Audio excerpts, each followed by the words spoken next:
Oh, John Wooden says a coach is somebody who can give correction without causing resentment.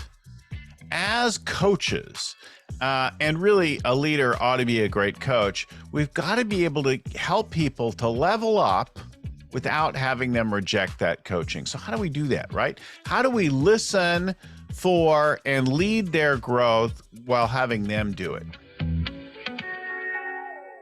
So I had this client some years ago. He was a new CEO by the name of Alex. He came to me one day and he said, Bill, I think I've lost my passion for this work and I don't think this business is meant for me. And then he had all this stuff, all these reasons and things like that, why it wasn't a good fit, and like convincing me, helping me to like buy into his whole argument. And I listened to everything that he said, and it's really interesting to me. So I stopped him at some point. I said, hey, this is great. Like, let's look at all of this stuff. And he was kind of surprised that I was interested and curious and not just helping him debate this thing. So I said, when did this change? And he had to peel back a few layers. He could figure out, look back. And anyway, after a minute of reflection, what he came up with is that I forget what it was, a couple of weeks earlier, he'd had a particular proposal go badly. And it wasn't that significant at the time. He didn't really notice it, but it kind of threw him off. And then he acted like it was no big deal.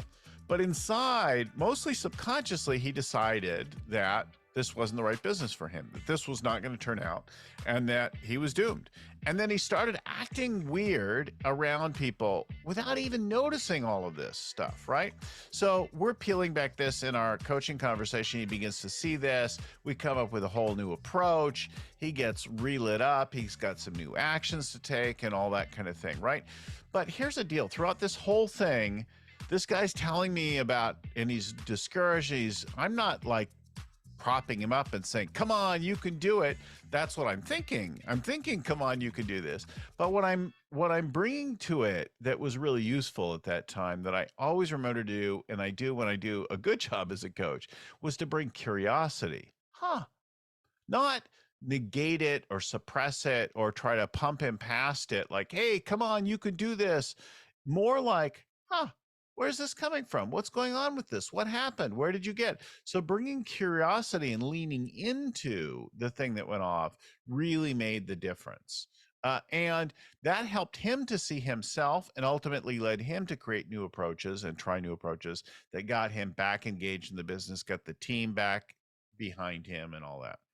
I've talked before about Anthony Nelson at Premier Restoration Hawaii, who helped take their company from a couple dozen people to over 160. Asked him what great leadership skills he developed along the way, what he most valued about that couple of years that he worked on the business. And he said, I got really good at developing teams. I could see people, I could help people level up.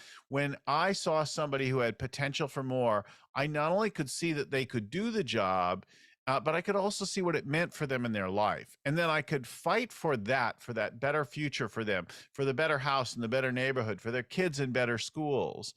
And I knew that I was going to help make that happen because I was going to cause them to grow. That's a great coach. A great coach is listening for the growth, seeing the growth in the future of the people that you're working with beyond what they can see for themselves in any given moment. I hope that's been helpful for you. Coaching people is really critical to developing powerful team and powerful leaders. And it's made a big difference for me, and I hope it is for you also.